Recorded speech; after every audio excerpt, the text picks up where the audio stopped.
3 jours avant le premier tour des législatives anticipées, un second débat était organisé ce jeudi sur France Télévisions. Le Premier ministre Gabriel Attal pour Renaissance, le président du Rassemblement national Jordan Bardella et Olivier Faure, leader du Parti socialiste, représentant la coalition du Nouveau Front populaire, ont participé à cette soirée. Les derniers sondages donnent pour l'heure le RN et ses alliés à environ 36%, la coalition de gauche à 27,5% et le parti au pouvoir à la 3e place avec à peine 20% des suffrages.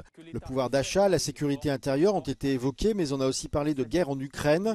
Jordan Bardella a déclaré qu'il ne laisserait pas l'impérialisme russe absorber un État allié comme l'Ukraine, mais se refuse à envoyer des troupes françaises au combat. Donc ma position, elle est très simple sur ce conflit. Je l'ai défendue tout au long de la campagne européenne. Elle n'a jamais varié. C'est celle d'un soutien à l'Ukraine et d'éviter une escalade avec la Russie, qui est, je le rappelle, une puissance nucléaire. Par conséquent, si demain je suis Premier ministre du pays, la question. Il n'y aura pas de soldats français qui sera envoyé sur le sol ukrainien.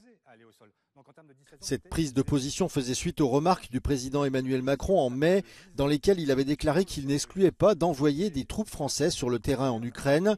Olivier Faure a également critiqué les remarques du président en affirmant que même les Ukrainiens ne s'attendaient pas à ce que les troupes françaises se battent à leur côté. Il y a des lignes rouges. L'envoi de troupes au sol, c'est absolument pas demandé, y compris par Zelensky ou par les Ukrainiens. Donc c'est absolument inutile. Et quand le président de la République l'a proposé, il a simplement réussi à diviser les Européens. Olivier Faure a insisté sur le fait que le nouveau Front populaire était opposé au déploiement de troupes françaises, mais qu'elle n'était pas opposée à l'envoi de missiles à longue portée en Ukraine. La position d'Emmanuel Macron, sans surprise, a été appuyée par son Premier ministre Gabriel Attal.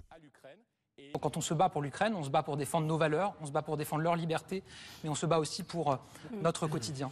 Ce que le président de la République a fait, c'est qu'il a simplement rappelé que face à un Vladimir Poutine qui ne fixe aucune ligne rouge, si nous commencions par nous fixer des lignes rouges, alors nous ne rendions pas service à l'Ukraine. C'est la seule chose qu'il a rappelé. Ces élections anticipées ont été convoquées après la dissolution de l'Assemblée nationale par Emmanuel Macron le 9 juin au soir, à l'issue du scrutin européen. Son parti, Renaissance, avait récolté 2 fois moins de suffrages que le Rassemblement national. Le premier tour des législatives aura lieu ce dimanche et le second le 7 juillet prochain.